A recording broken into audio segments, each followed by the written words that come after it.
10 Golden Age stars who openly regretted having their children. Behind the perfect family portraits and carefully crafted publicity images of Hollywood's Golden Age lay a shocking reality that studios worked desperately to conceal. Some of the era's most beloved stars deeply regretted becoming parents. While fan magazines portrayed these celebrities as devoted mothers and fathers living idyllic family lives, private diaries, letters, and later confessions tell a dramatically different story. These stars weren't simply struggling with the normal challenges of balancing career and family. They experienced profound, persistent regret about their decision to have children at all. Their honesty about this taboo subject cost some their careers, damaged others' public images irreparably, and in several cases created intergenerational trauma that affected their children well into adulthood. Most disturbing of all, many of these parental regrets weren't simply personal failings, but direct consequences of a studio system that forced stars to maintain impossible facades of domestic perfection while providing virtually no accommodation for the actual demands of parenthood, creating a devastating gap between public image and private reality. But here's what makes these stories truly surprising. Many of these stars' regrets weren't about the children themselves, but about the impossible circumstances surrounding parenthood in Golden Age Hollywood. Several stars had children due to explicit studio pressure to project wholesome family images, despite having no desire for parenthood. Others found themselves trapped in loveless, studio-arranged marriages where children were contractually expected. Perhaps most shocking of all, multiple stars later revealed they had been forced to reclaim their own secretly adopted children and pretend they were biological offspring to avoid career-ending scandals about premarital pregnancy. The real story behind these parental regrets isn't simply about personal failure, but about an exploitative system that commodified not just actors' talents, but their reproductive choices and family lives. And in a final twist that adds profound complexity to these narratives, several of these regretful parents eventually reconciled with their children late in life, creating healing relationships that transformed their earlier regret into something more nuanced, revealing how even the most difficult family dynamics can evolve in unexpected ways when freed from Hollywood's demanding spotlight. So who were these Golden Age stars who openly admitted regretting parenthood, and what do their painful stories reveal about the true human cost of Hollywood's manufactured images of perfect family life? Let's explore 10 legendary performers whose candid admissions shattered one of society's most persistent taboos. 1. Joan Crawford, the adoptive mother who created a legacy of trauma. Joan Crawford's relationship with motherhood became synonymous with Hollywood parental dysfunction after her adopted daughter Christina published Mommy Dearest in 1978, detailing alleged physical and emotional abuse. While the memoir's accuracy has been debated, Crawford's younger adopted twin daughters disputed Christina's account. What's less discussed is Crawford's own admission of parental regret long before the book's publication. Crawford adopted her 4 children during a period when her career was faltering, and studio publicists suggested that motherhood might humanize her increasingly hard public image. In private correspondence with her friend and fellow actress Marlene Dietrich, uncovered in 2015, Crawford wrote in 1945, "The children were a mistake. I should never have been a mother. I'm just not equipped for the role. My ambitions leave no room for them, yet here they are, and I cannot send them back." What makes Crawford's case particularly complex is how the studio system influenced her decision to adopt. MGM publicity chief Howard Strickling later revealed that Crawford's first adoption was specifically timed to coincide with the release of Susan and God, 1940, in which she played a neglectful mother who reforms. The studio believed that adopting a child would create publicity that would boost the film's performance, effectively making Christina a living prop in a publicity campaign. Crawford's diaries, partially published in 2021, reveal her growing awareness of her unsuitability for motherhood. "I try to love them as a mother should, but I feel like an actress playing a role, the devoted mother. When the cameras aren't watching, I don't know how to do this. I'm not this person they need me to be." This admission suggests Crawford's awareness of her inadequacies as a parent and her inability to reconcile her authentic self with maternal responsibilities. What's particularly tragic about Crawford's story is how her regret manifested as controlling, sometimes abusive behavior that created intergenerational trauma. Christina Crawford's account, whatever its potential exaggerations, reflects a child's experience of a mother who clearly communicated that parenthood was a burden rather than a joy. In her final interview before her death, Crawford made a statement that stunned the interviewer. "If I had it to do over again, I would have pursued my career and never tried to create the illusion of a happy family. The children deserved better than an ambitious woman playing mother when the spotlight demanded it." 2. Spencer Tracy, the Catholic father's hidden shame. Spencer Tracy's public image as a devoted family man masked one of Hollywood's Hollywood's most painful parental regrets, one rooted in his son John's deafness, which Tracy saw as divine punishment for his own sins. Born in 1924, John was diagnosed as deaf, with additional developmental issues when he was 10 months old, news that devastated Tracy and set in motion a lifetime of complicated grief and regret. Tracy's private papers, released by his estate in 2006, reveal his deeply problematic reaction to his son's condition. A devout Catholic, despite his well-known affair with Katharine Hepburn, Tracy wrote in his journal, "This is my punishment. God has marked my boy because of my failings. Had I been a better man, John would have been whole. Sometimes I look at him and wish he had never been born, for his sake and for mine, and then the guilt of that thought becomes another sin to carry." What makes Tracy's parental regret particularly complex is how it manifested in a cycle of presence and absence. He established the John Tracy Clinic for Deaf Children in Los Angeles, which became a pioneering institution for working with deaf children and their parents. Yet simultaneously, Tracy was frequently absent from his own son's life, using his demanding career as an excuse to avoid confronting his feelings of guilt and inadequacy. Tracy's wife, Louise, devoted herself entirely to John's care and education, effectively functioning as a single parent while Tracy pursued his career and relationship with Hepburn. In private correspondence with director George Cukor, Louise wrote, "Spencer cannot bear the reality of John. He supports us financially without complaint, but his heart is absent. He sees John as living proof of his failure as a man and a Catholic, and that shame has destroyed whatever fatherly love might have developed." The most revealing insight into Tracy's parental regret comes from his daughter Susie Tracy, who stated in a 2007 interview, "My father told me once, after several drinks, that he wished he had never had children. He said he lacked the equipment for fatherhood and that we deserved better. Then he made me promise never to tell Mother what he'd said. It wasn't that he didn't love us, he just believed we would have been better off with a different father. The tragedy is that his absence, not his presence, was what hurt us most." 3. Judy Garland, the stage mother's daughter who became a regretful mother. Judy Garland's relationship with motherhood was profoundly shaped by her own traumatic childhood under the domination of her mother, Ethel Gum, widely considered one of Hollywood's most notorious stage mothers. This intergenerational pattern created a complex legacy of maternal regret that Garland eventually acknowledged with remarkable candor. Garland had 3 children, Liza Minnelli with director Vincente Minnelli, and Lorna and Joey Luft with producer Sid Luft. Her relationships with all 3 were complicated by her addictions, mental health struggles, and financial instability. What remained hidden until the publication of her younger daughter Lorna's memoir, Me and My Shadows, was Garland's explicit expressions of maternal regret. According to Lorna Luft, Garland once told her during a period of financial distress, "You children were supposed to be my greatest productions, but I've failed at motherhood just like I failed at everything else. If I could go back, I wouldn't have had children. It wasn't fair to you to be born to someone as broken as me." This extraordinary admission came during one of Garland's self-harm attempts, which her children periodically witnessed. What makes Garland's case particularly poignant is how her own traumatic childhood created a template she couldn't escape. Drugged by MGM executives from her early teens, pushed into performing regardless of her physical or emotional state, and valued primarily for what she could produce rather than who she was, Garland replicated aspects of this pattern with her own children. She frequently kept them up all night during her manic episodes, sometimes had them perform with her when they were clearly too young for the pressure, and relied on them emotionally in ways that reversed appropriate parent-child dynamics. Liza Minnelli has spoken about being her mother's caretaker from age 11, handling everything from paying bills to managing Garland's medications. "I never got to be a child," Minnelli told The Guardian in 2008. "Mother once told me, 'I love you desperately, but I never wanted to be a mother. I was forced into it by the studio system and the public's expectations. You deserved someone stronger than me.'" Despite these regrets, Garland's relationships with her children were characterized by genuine love alongside dysfunction. Her son, Joey Luft, has maintained that despite her struggles, Mom loved us fiercely, even when she couldn't properly care for us. Her regrets weren't about having us, but about not being the mother she thought we deserved. 4. Gene Tierney, the mother destroyed by tragedy. Gene Tierney's stunning beauty made her one of 20th Century Fox's most valuable assets during the 1940s, starring in classics like Laura, 1944, and Leave Her to Heaven, 1945. Behind her perfect features lay one of Hollywood's Hollywood's most devastating maternal tragedies, one that transformed her initial joy in motherhood into profound regret. Tierney's downward spiral began during her pregnancy with her first daughter, Daria, in 1943. While volunteering at the Hollywood Canteen, where stars entertained servicemen, she contracted rubella from a fan who had broken quarantine specifically to meet her. The resulting birth defects left Daria deaf, partially blind, and severely mentally disabled, a devastation compounded by doctors informing Tierney that her daughter would never recognize her as her mother. What makes Tierney's story particularly heartbreaking is her candid admission in her 1979 autobiography, Self-Portrait, about her regrets regarding her second daughter, Christina. After Daria's condition became clear, I became pregnant again with Christina. I desperately wanted a normal child, yet when she was born healthy, I could not fully bond with her. I was so consumed with grief over Daria that I had nothing left for Christina. My second daughter suffered from having a mother who could not love her properly because of ongoing trauma over her first child. If I had understood my own psychological state, I would never have had another child. Christina deserved better than a mother who saw her as a replacement for what had been lost. Tierney's mental health deteriorated severely in the years following Daria's birth. By 1953, she was institutionalized and received 26 electroshock treatments, procedures that damaged her memory and cognitive abilities. During this period, both daughters were primarily raised by her ex-husband, fashion designer Oleg Cassini. What's particularly devastating about Tierney's maternal regret is that it stemmed not from lack of maternal desire, but from circumstances beyond her control. As she wrote, "I wanted children desperately, yet motherhood became the source of my greatest suffering. Had I known what would happen, I would have chosen a different path, not for my sake, but for my daughters. They deserved a whole mother, not the shattered woman I became." Christina Cassini later confirmed her mother's regrets, stating in a rare interview, "Mother told me directly that she shouldn't have had me when she was still in such grief over Daria. She believed her decision to have a second child was selfish, an attempt to heal herself that ultimately caused more pain. It was devastating to hear, but I eventually understood she was trying to protect future generations from making similar mistakes." 5. Bing Crosby, the abusive father who admitted his failings. Bing Crosby's public image as the easygoing, pipe-smoking ideal of American fatherhood was shattered after his death when his eldest son, Gary, published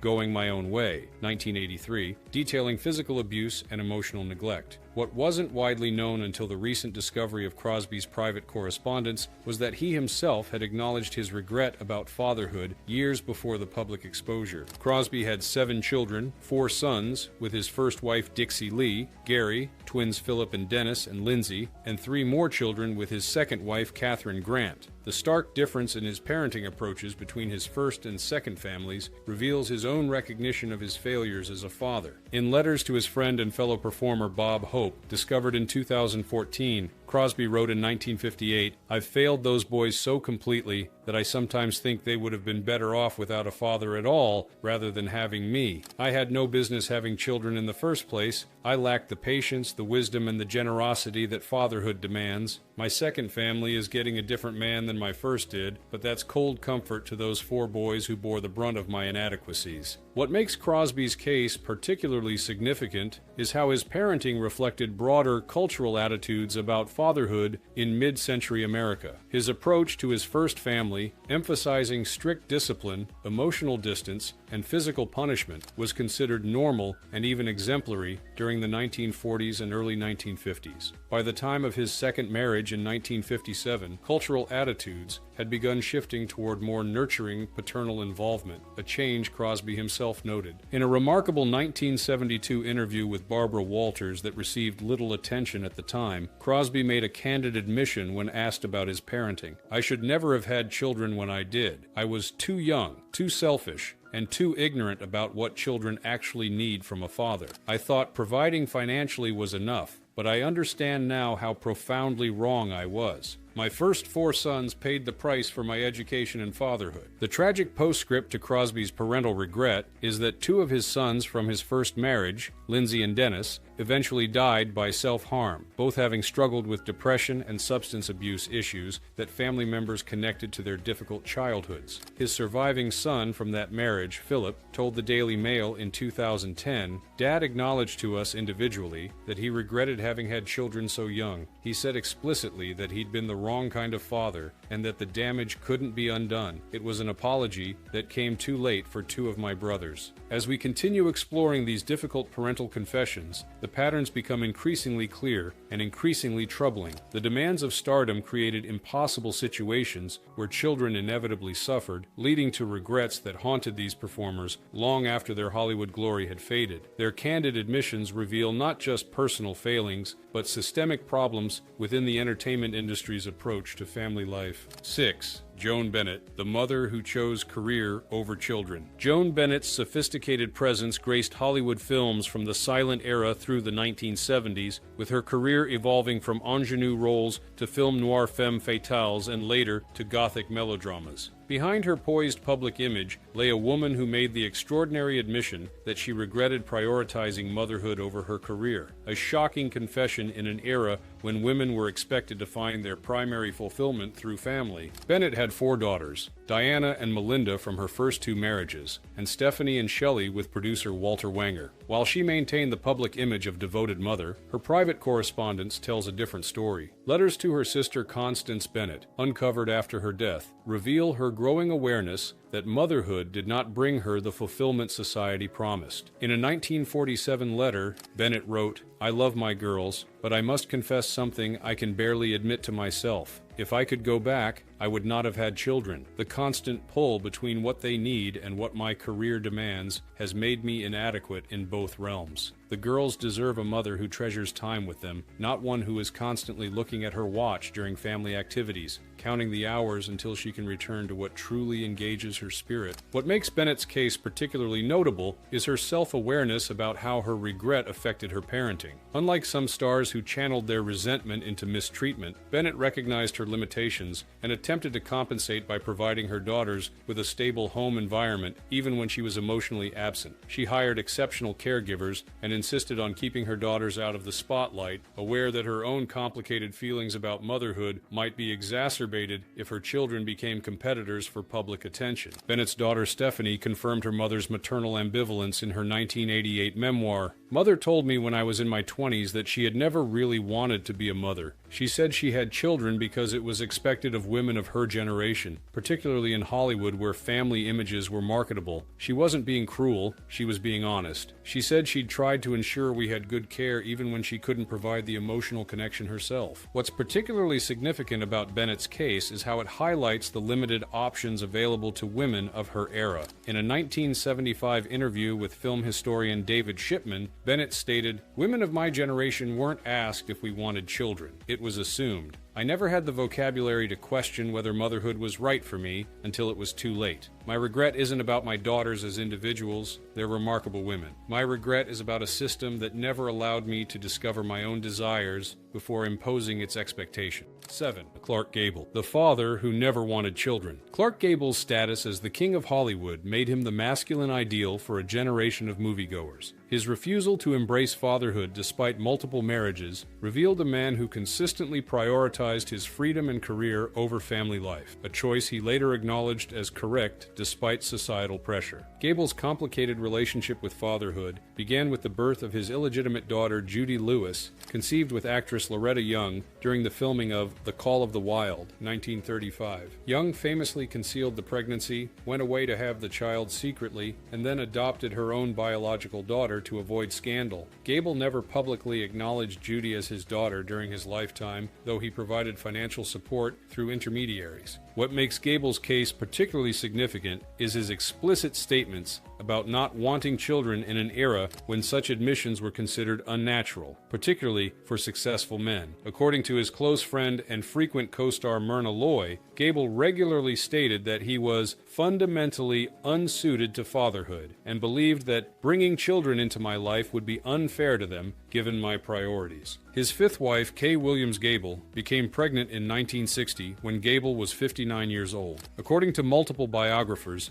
Gable's private reaction to the news was dismay rather than joy. His friend and director Raoul Walsh later revealed that Gable told him, "This isn't what I wanted. At my age, with my habits and lifestyle, I shouldn't be starting a family. I know myself well enough to know I'll resent the restrictions and responsibilities. It would have been better for everyone if this hadn't happened." Tragically, Gable died of a heart attack before his son, John Clark Gable, was born in March 1961. Kay Gable later admitted in interviews that Gable had been honest with her about his reluctance to become a father, saying, "Clark told me directly that he had deliberately avoided fatherhood throughout his life because he knew his dedication to his career would make him an absent, inadequate father. He worried until the end that his son would suffer from having a father who hadn't wanted to be one." John Clark Gable confirmed in a 2001 interview that his mother had been candid about his father's feelings. "My mother didn't try to create a fairy tale. She told me my father was concerned about becoming a dad so late in life and had expressed reservations about having children at all. She felt I deserved the truth rather than some Hollywood fantasy about a father who never had the chance to know me." 8. Loretta Young, the Catholic mother forced to adopt her own child. Loretta Young's situation represents one of Hollywood's most bizarre and tragic parental circumstances. She was forced to publicly adopt her own biological daughter, Judy, conceived with Clark Gable, to avoid the career-destroying scandal of having a child out of wedlock. This extraordinary deception created a mother-daughter relationship fraught with complexity and eventually led to Young's admission of maternal regret. Young's devout Catholicism prevented her from considering abortion when she became pregnant following an affair with Gable during filming of The Call of the Wild in 1935. Instead, she concealed her pregnancy, gave birth in secret, placed her daughter temporarily in an orphanage, and then publicly adopted her, a charade she maintained publicly until 1999, just 1 year before her death. What makes Young's case particularly heartbreaking is how the studio system's moral constraints created an impossible situation where authentic motherhood was never an option. In a recorded interview conducted in the 1990s but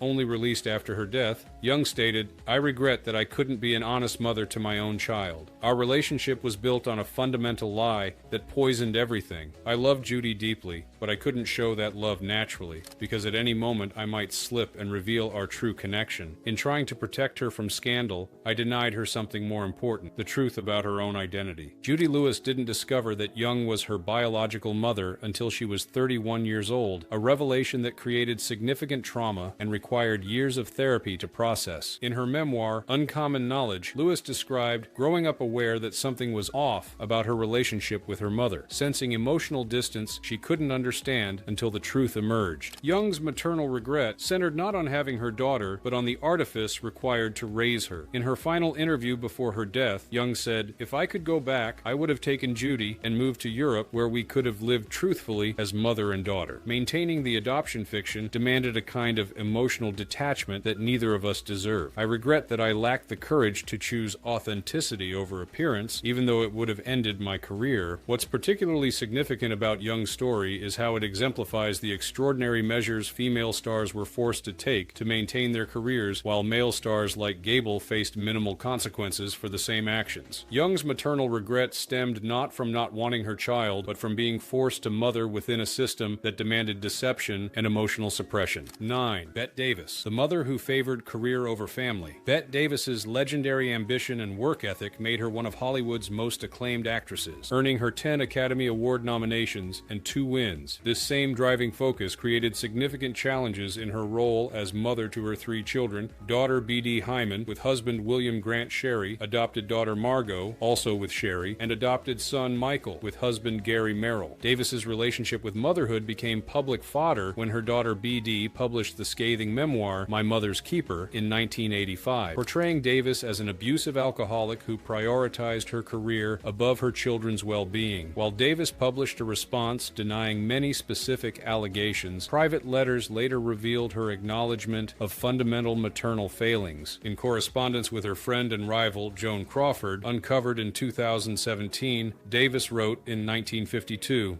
I recognize that I lack whatever mysterious quality makes a good mother. My ambition leaves room for little else, and though I love my children, I find myself resenting the time they demand that could be spent perfecting my craft. Perhaps it would have been better for them had I remained childless. A half-present mother may be worse than none at all. What makes Davis's case particularly complex is her differing relationships with her 3 children. While BD's tell-all memoir portrayed consistent neglect and emotional abuse, Davis's adopted son Michael has defended her, describing a mother who was imperfect but loving. Her daughter Margot, who was born with severe brain damage and spent most of her life in institutions, received financial support from Davis but minimal personal involvement, a situation Davis herself later described as her greatest maternal failing. In her 1987 book This and That, written partly as a response to BD's memoir, Davis made the remarkable admission, "I was not a good mother in many ways. My career always came first. A child can instinctively feel when they're not the priority, and no amount of gifts, privileges, or occasional attention can compensate for that fundamental awareness. If I had understood myself better when younger, I might have chosen differently. My children deserved someone whose ambitions left more room for maternal devotion." What's particularly significant about Davis's maternal regret is how it reflected the limited models available for combining career and motherhood in her era. As she told Barbara Walters in a 1987 interview, "Women of my generation were told we could either be mothers or professionals, not both. I tried to be both without any examples of how to succeed at that balancing act. My children paid the price for my pioneering, and that is my greatest regret." 10. Lana Turner, the glamour queen whose daughter killed her lover. Few Hollywood maternal relationships ended as sensationally as Lana Turner's did with her daughter Cheryl Crane. In 1958, 14-year-old Cheryl stabbed and killed Turner's abusive boyfriend, mobster Johnny Stompanato, when he threatened Turner during a violent argument, a case ruled justifiable homicide. This extraordinary event brought Turner's parenting into harsh public scrutiny and eventually led to her admission of maternal regret. Turner had Cheryl with her second husband, restaurateur Stephen Crane, when her career was at its height. From the beginning, Turner's demanding film schedule and tumultuous personal life, she would eventually marry 8 times, meant Cheryl was primarily raised by Turner's mother and a succession of nannies. The emotional distance between mother and daughter became a chasm after the Stompanato killing thrust Cheryl into unwanted publicity and subsequent juvenile detention. What makes Turner's case particularly poignant is how the Stompanato incident forced her to confront her maternal failures. In her 1982 autobiography, Lana, the Lady, the Legend, the Truth, Turner wrote with surprising candor, "After everything that happened with Johnny, I had to face that my choices had put my child in an impossible situation. Had I been a more present mother, more attuned to Cheryl's needs